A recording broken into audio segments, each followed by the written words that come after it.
Olha, Sakamoto, eu acho que no primeiro momento que nós estamos discutindo aqui, o que foi anunciado pelo ministro, são medidas muito simples que decorrem, como eu falei aqui, do não cumprimento da lei. Não estamos nem falando, enfim, de regimes especiais, tem coisas que são ilegais e que estão acontecendo no Brasil e gerando uma distorção competitiva, e tem setores, como por exemplo o setor de apostas digitais, essas apostas pela internet, que simplesmente estão completamente desregulados, inclusive é uma demanda do setor que se regule e regulamente esse setor para, mais uma vez, criar um ambiente competitivo justo, igualitário, em que todos possam concorrer em condições de igualdade.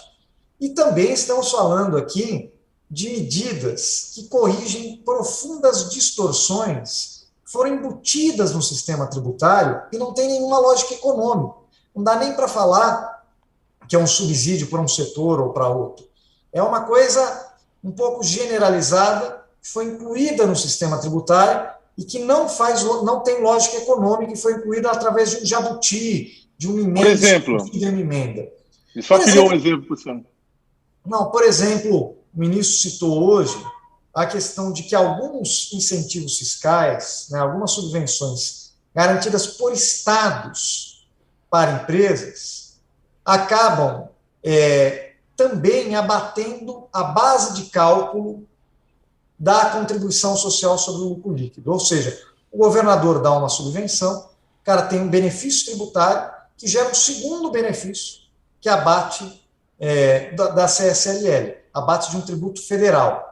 Para o caso de investimentos, ainda há alguma justificativa econômica. Eu estou dando algum incentivo para o empresário investir. Mas para o custeio, não faz nenhum sentido que isso ocorra. Né? E, graças a uma interpretação da regra e uma prática que veio, que na verdade isso foi uma emenda embutida desde 2017, muito recente na prática, só isso você perde dezenas de bilhões de reais em arrecadação sem nenhuma motivação econômica, sem nenhuma justificativa real. Né?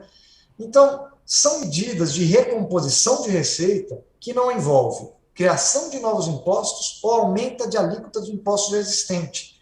São meras correções, digamos assim, regulatórias na atual estrutura tributária para fazer com que quem não paga, seja de maneira irregular, ou seja porque não está regulamentado, passe a pagar imposto e com isso a gente seja capaz de reconstituir a base financiadora, a base de arrecadação do Estado.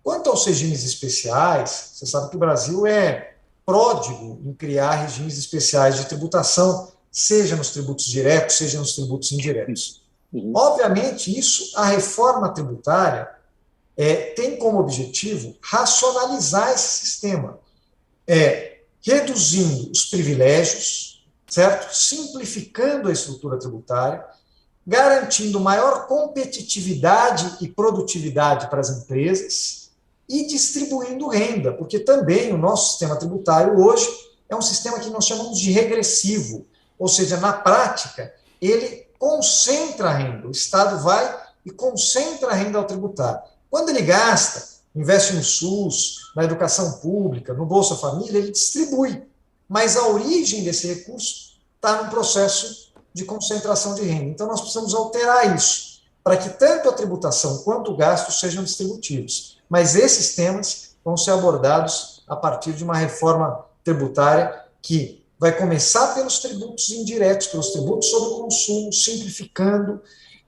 garantindo isenção para exportações, para investimentos, como deve ser, mas garantindo também uma melhor estrutura distributiva e depois avançar na tributação sobre a renda no segundo semestre.